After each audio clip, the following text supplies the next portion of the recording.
Need computer training for a group or office? Contact us today to get a free demo of our training at www.teachucomp.com/enterprise-licensing. You can create a knockout to have the topmost layer in a clipping group punch through to the bottom layer of the clipping group or the background layer. To do this, first create the desired clipping group. Let's go ahead and do that. I think the first thing that we'll do is add a shape to our image here. We'll add a large rectangle right in the center on top of our image. And then the next thing we'll do is add some very simple text. Now we're going to be looking at text pretty extensively in the next chapter. For right now, we'll just do a quick click and add a large U for TeachUComp.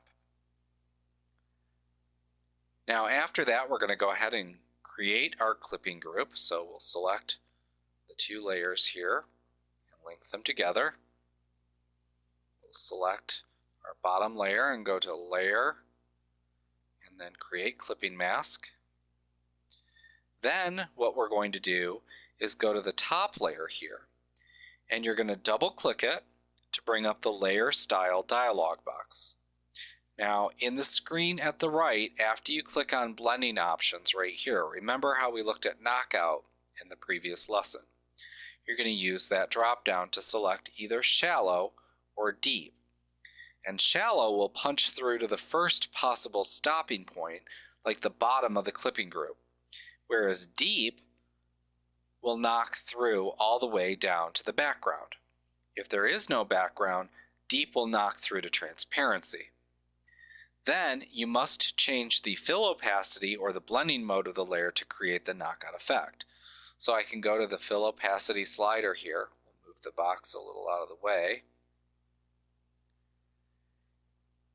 And you can just click and drag to see the knockout effect happen. After you do that, you can click OK, and you'll see that we've created a knockout.